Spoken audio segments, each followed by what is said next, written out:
پیارے دوستو، تاریخ انسانی میں آنے والا وہ دردناک اور سیاہ ترین دن کہ جس دن کے اندر اللہ تبارک و تعالیٰ کے پیارے محبوب حضرت محمد مصطفیٰ صلی اللہ تعالی علیہ وآلہ وسلم کی پیاری آل اولاد کو اور اہل بیت اطہار کو چن چن کر شہید کر دیا گیا اور ظلم کی انتہا یہاں تک کر دی گئی کہ حضور اکرم صلی اللہ تعالی علیہ وآلہ وسلم کے اہل بیت کی گردنوں کو ان کے جسموں سے جدا کر کے کربلا کی زمین کو خون سے رنگ دیا گیا۔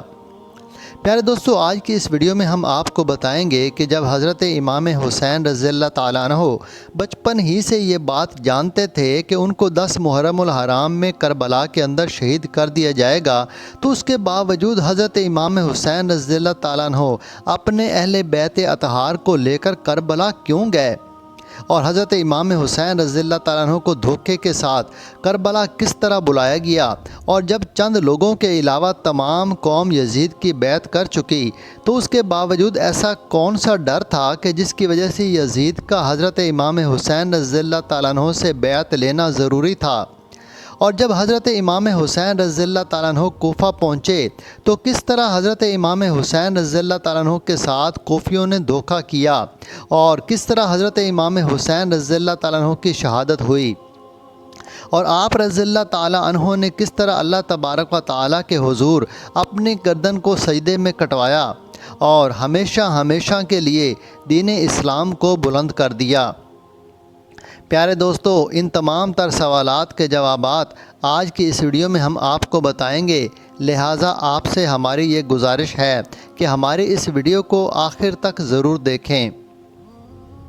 پیارے دوستو، 10 محرم الحرام ایک ایسا بابرکت اور ایک ایسا خاص دن ہے کہ جس دن کو حضرت آدم علیہ السلام سے لے کر قیامت تک ایک خاص نسبت حاصل ہے۔ 10 محرم الحرام کو انبیاء کرام کی زندگیوں میں بہت سارے عجیب و غریب واقعات پیش آئے، جیسا کہ روایات میں آتا ہے کہ 10 محرم الحرام کے دن ہی اللہ تبارک و تعالی نے حضرت آدم علیہ السلام کی توبہ کو قبول فرمایا، اور 10 محرم الحرام کے دن ہی حضرت ادریس علیہ السلام کو درجات عالیہ عطا کیے گئے، اور 10 محرم الحرام کے دن ہی حضرت نوح علیہ السلام کی کشتی جودی پہاڑ پر اتری، اور 10 محرم الحرام کے دن ہی حضرت ابراہیم علیہ السلام کو خلیل اللہ کا منصب عطا کیا گیا، اور 10 محرم الحرام کے دن ہی حضرت یوسف علیہ السلام کو جیل سے رہائی ملی،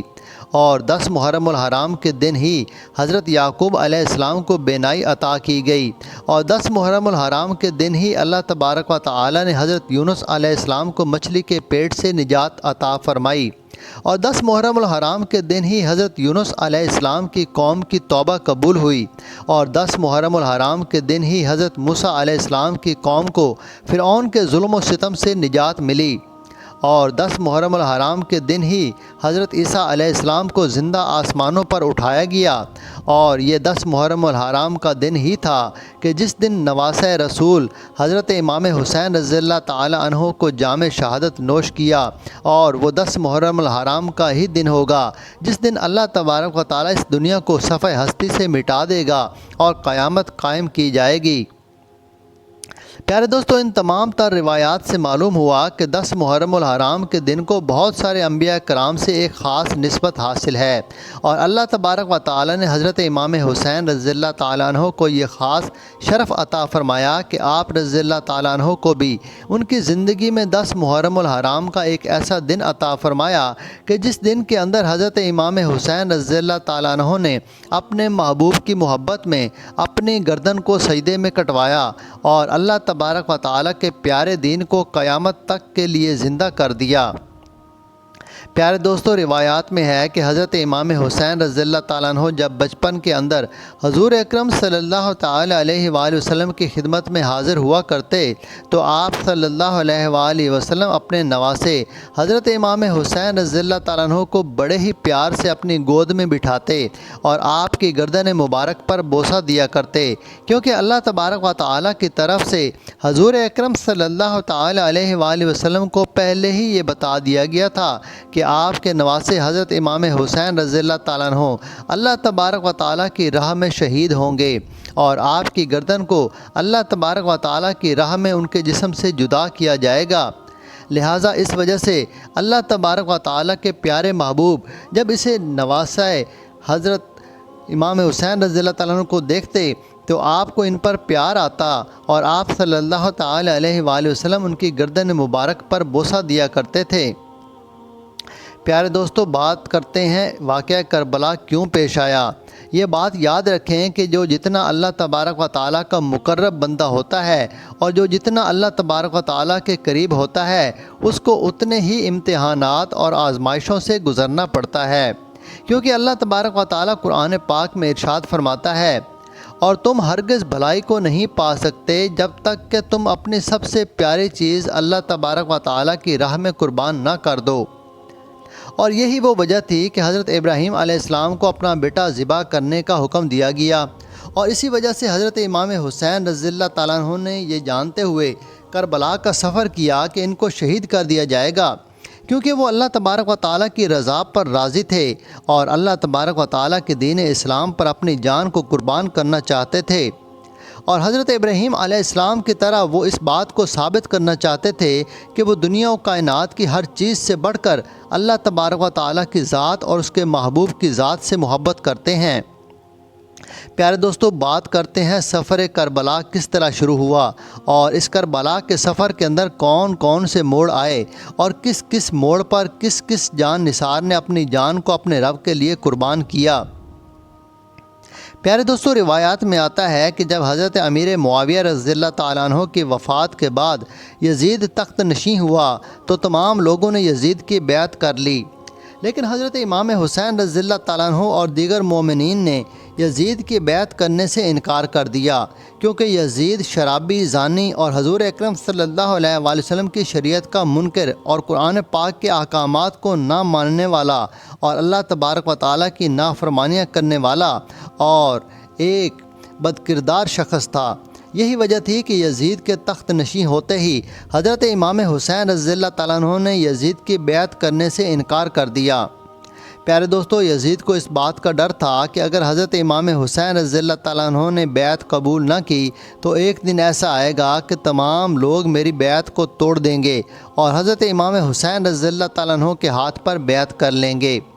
لہٰذا اسی ڈر کی وجہ سے یزید نے مدینہ کے گورنر ولید بن عتبہ کو ایک خط لکھا اور اس خط میں تحریر کیا کہ حسین ابن علی اور عبداللہ ابن عمر اور حضرت عبداللہ ابن زبیر رضی اللہ تعالیٰ عنہ سے فوراً بیعت لی جائے، اور اگر یہ لوگ میری بیعت کرنے سے انکار کر دیں تو ان پر ظلم و ستم کیا جائے۔ ادھر جب حضرت امام حسین رضی اللہ تعالیٰ عنہ کو اس بات کی خبر ملی تو حضرت امام حسین رضی اللہ تعالیٰ عنہ نے یزید کے بیعت کرنے سے صاف انکار کر دیا، کیونکہ حضرت امام حسین رضی اللہ تعالیٰ عنہ کے نزدیک یزید مسلمانوں کا خلیفہ بننے کے لائق نہیں تھا، کیونکہ حضرت امام حسین رضی اللہ تعالیٰ عنہ یزید کے کردار سے واقف تھے۔ وہ ایک شرابی، زانی اور گناہ گار اور شریعت مطہرہ کا منکر انسان تھا جو شراب کو حلال جانتا تھا۔ اس طرح جب یزید کی خلافت کے بعد حضرت امام حسین رضی اللہ تعالیٰ عنہ نے مدینہ کو چھوڑ دیا اور آپ رضی اللہ تعالیٰ عنہ مکہ چلے گئے تو اس وقت کوفیوں نے حضرت امام حسین رضی اللہ تعالیٰ عنہ کو بہت سارے خط لکھے، اور کوفیوں نے حضرت امام حسین رضی اللہ تعالیٰ عنہ کو اس بات پر زور دیا کہ آپ کوفہ تشریف لے آئیں، یہاں پر یزید کا ظلم و ستم حد سے زیادہ بڑھ چکا ہے، ہم آپ کے ساتھ ہیں اور ہم آپ ہی کے ہاتھ پر بیعت کریں گے،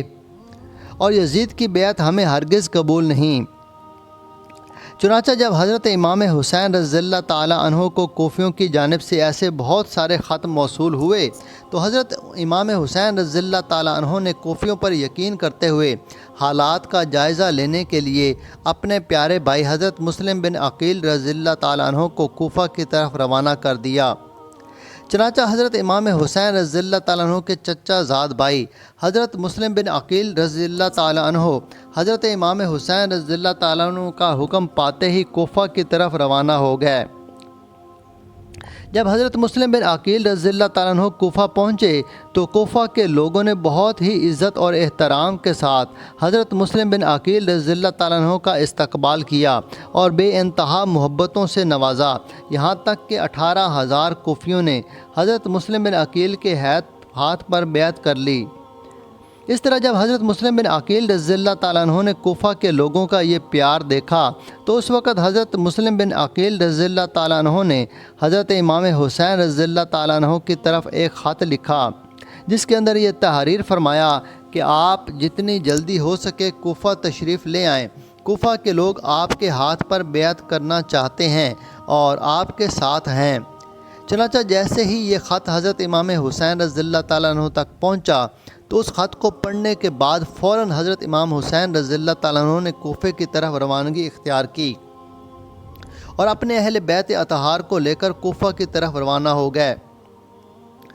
پیارے دوستو، ادھر حضرت امام حسین رضی اللہ تعالیٰ عنہ اپنے اہل بیت اطہار کو لے کر کوفہ کی طرف روانہ تھے اور ادھر کوفہ کے لوگوں نے یزید کے ساتھ مل کر بغاوت کر دی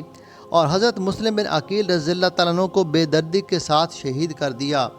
ایک دم سے کوفہ کے حالات اس طرح بدل گئے کہ جو لوگ حضرت امام حسین رضی اللہ تعالیٰ عنہ اور حضرت مسلم بن عقیل رضی اللہ تعالیٰ عنہ کے ساتھ محبت کا دعویٰ کر رہے تھے، وہی ان کی جان کے دشمن بن گئے۔ پیارے دوستو، اس سفر کے دوران حضرت امام حسین رضی اللہ تعالیٰ عنہ کو کوفیوں کی بغاوت کی خبر ملی اور یہ خبر بھی ملی کہ حضرت مسلم بن عقیل رضی اللہ تعالیٰ عنہ کو شہید کر دیا گیا ہے، لیکن اس کے باوجود حضرت امام حسین رضی اللہ تعالیٰ عنہ نے کوفے کے سفر کو جاری رکھا۔ ادھر یزیدی فوج اس بات کا انتظار کر رہے تھے کہ کب حضرت امام حسین رضی اللہ تعالیٰ عنہ کا لشکر کوفہ میں داخل ہو اور کب ہم لوگ حضرت امام حسین رضی اللہ تعالیٰ عنہ کے لشکر کو بیعت کے لیے مجبور کریں۔ چنانچہ جیسے ہی حضرت امام حسین رضی اللہ تعالیٰ عنہ کوفہ کے قریب پہنچے تو یزیدی لشکر نے حضرت امام حسین رضی اللہ تعالیٰ عنہ کے قافلے کو گھیر لیا اور آپ کو کوفہ میں داخل ہونے سے منع کر دیا اور آپ کو میدان کربلا کی طرف لے جانے پر مجبور کیا۔ چنانچہ اس وقت حضرت امام حسین رضی اللہ تعالیٰ عنہ نے کہا کہ میں اہل کوفہ کے کہنے پر ہی آیا ہوں، اگر تم لوگ مجھے کوفہ میں داخل نہیں ہونے دیتے تو میں واپس چلا جاتا ہوں۔ لیکن یزیدی فوج نے حضرت امام حسین رضی اللہ تعالیٰ عنہ کو کوفہ میں داخل نہیں ہونے دیا۔ اس وقت حضرت امام حسین رضی اللہ تعالیٰ عنہ نے اپنا راستہ بدلا اور آپ چلتے چلتے اس میدان میں آ گئے جس میدان کے اندر آپ نے شہید ہونا تھا۔ جب آپ کربلا کے میدان کے قریب پہنچے تو آپ رضی اللہ تعالیٰ عنہ نے ایک شخص سے پوچھا کہ یہ کون سی جگہ ہے؟ تو اس شخص نے حضرت امام حسین رضی اللہ تعالیٰ عنہ کو بتایا کہ یہ کربلا ہے۔ تو اس وقت حضرت امام حسین رضی اللہ تعالیٰ عنہ نے اپنے لشکر کو حکم دیا کہ یہیں پر خیمہ لگا دو، یہی ہماری منزل ہے۔ اس طرح حضرت امام حسین رضی اللہ تعالیٰ عنہ مکہ سے کربلا میں پہنچے اور ادھر جب یزیدی فوج کو اس بات کا علم ہوا کہ حضرت امام حسین رضی اللہ تعالیٰ عنہ کربلا کے اندر پہنچ چکے ہیں تو اس وقت یزید نے ایک بہت بڑا لشکر حضرت امام حسین رضی اللہ تعالیٰ عنہ کی طرف بھیجا۔ اس لشکر کی سپہ سالاری ابن سعد کر رہا تھا۔ چنانچہ جب ابن سعد کا یہ یزیدی لشکر حضرت امام حسین رضی اللہ تعالیٰ عنہ کے پاس آیا تو انہوں نے حضرت امام حسین رضی اللہ تعالیٰ عنہ کو یزید کی بیعت کرنے کا کہا، لیکن حضرت امام حسین رضی اللہ تعالیٰ عنہ نے یہ جواب دیا کہ یا تو مجھے یزید کے پاس لے چلو یا مجھے یہاں سے واپس جانے دو۔ لیکن ابن سعد نے حضرت امام حسین رضی اللہ تعالیٰ عنہ کی ان دونوں باتوں میں سے کوئی بھی بات نہ مانی اور آپ کو مسلسل بیعت کرنے کے لیے مجبور کرتا رہا۔ پیارے دوستو، اس طرح دن گزرتے چلے گئے یہاں تک کہ 3 محرم الحرام کا دن آ گیا۔ 3 محرم الحرام کے دن یزید نے حضرت امام حسین رضی اللہ تعالیٰ عنہ کے سامنے اپنا 22,000 کا لشکر بھیج دیا۔ آپ اس بات کا اندازہ لگائیں کہ ایک طرف حضرت امام حسین رضی اللہ تعالیٰ عنہ کا لشکر ہے جو کہ ٹوٹل 82 لوگوں پر مشتمل تھا، جن کے اندر بچے اور عورتیں بھی شامل تھیں، اور دوسری طرف 22,000 کا لشکر جو حضرت امام حسین رضی اللہ تعالیٰ عنہ کے چھوٹے سے قافلے کے ساتھ مقابلہ کرنے کے لیے آیا تھا۔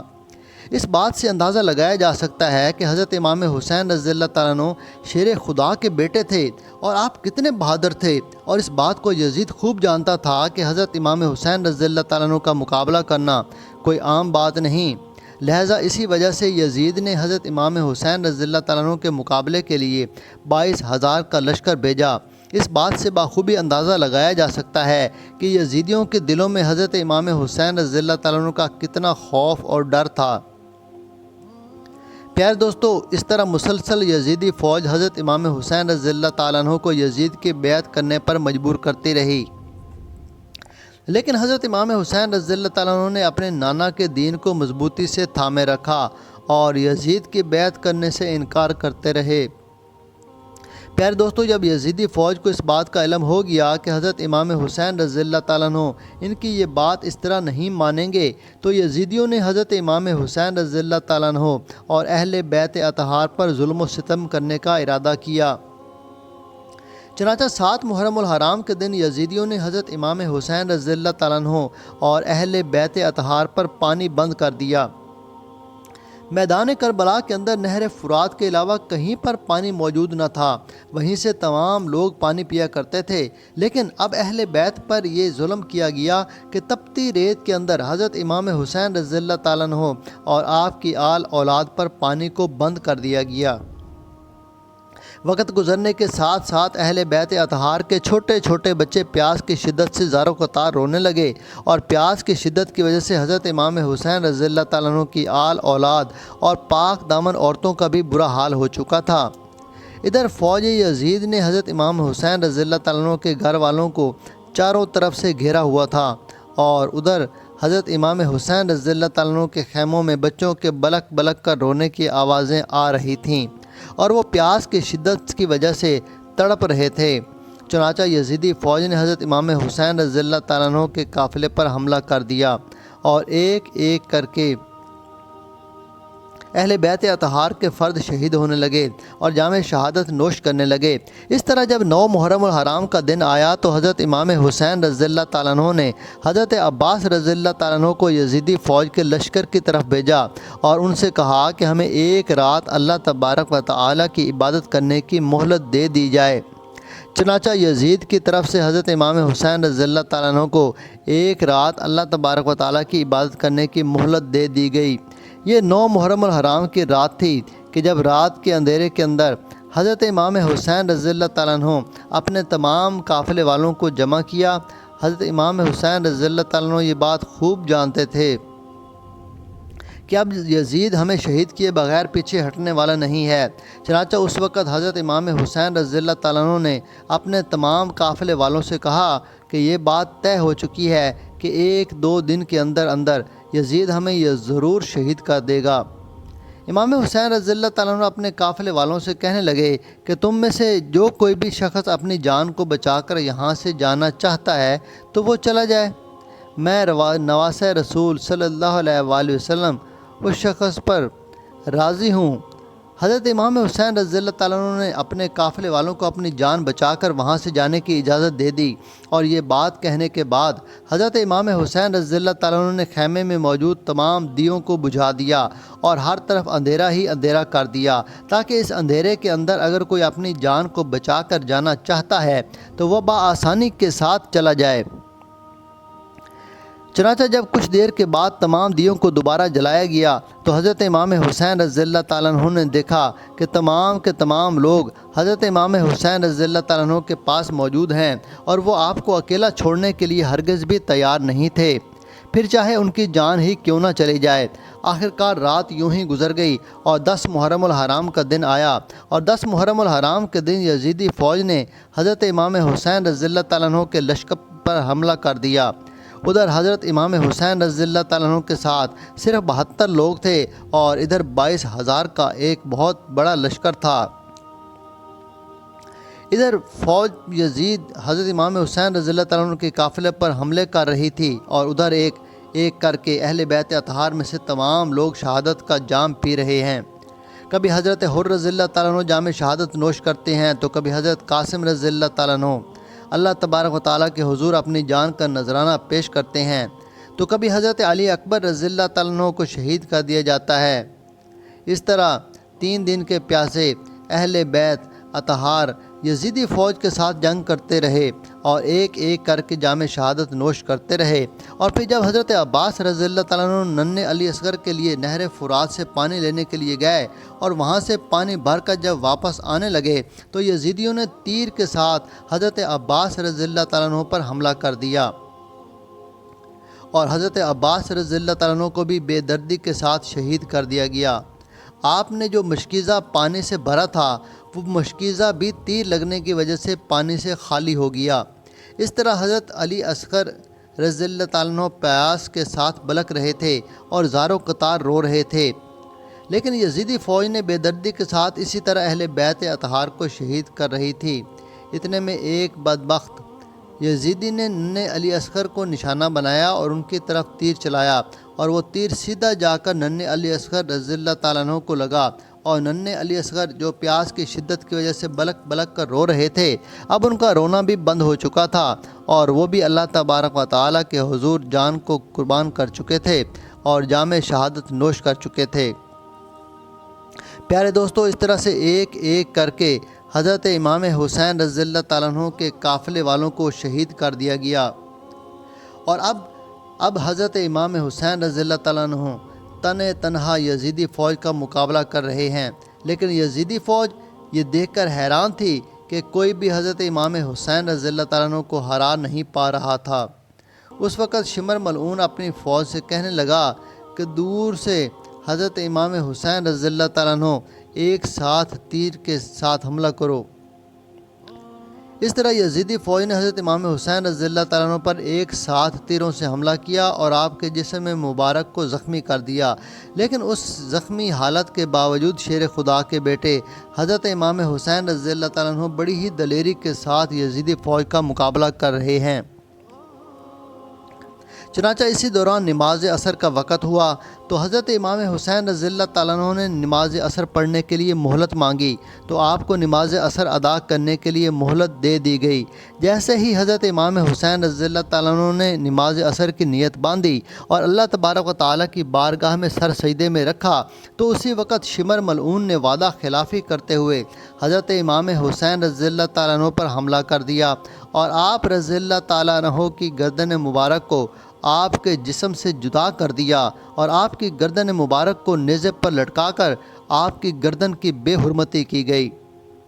پیارے دوستو، اس طرح حضرت امام حسین رضی اللہ تعالیٰ عنہ نے ایک ایک کر کے اپنے اہل بیت اطہار کو اللہ تبارک و تعالیٰ کی راہ میں قربان کروا دیا، اور بالآخر خود حضرت امام حسین رضی اللہ تعالیٰ عنہ نے اپنے سر کو سجدے میں رکھ کر اپنی جان اللہ تبارک و تعالیٰ کی بارگاہ میں پیش کیا اور جام شہادت نوش کر لیا۔ پیارے دوستو، یہ سب واقعات تاریخ کی کتابوں سے لیے گئے ہیں۔ ان واقعات میں کتنی حقیقت ہے یہ اللہ ہی بہتر جانتا ہے۔ اللہ تعالیٰ سے دعا ہے کہ وہ ہمیں صحابہ کرام و اہل بیت کی سچی محبت عطا فرمائے، آمین۔ کمنٹ میں آمین لکھ کر چینل کو سبسکرائب کر دیں۔ شکریہ۔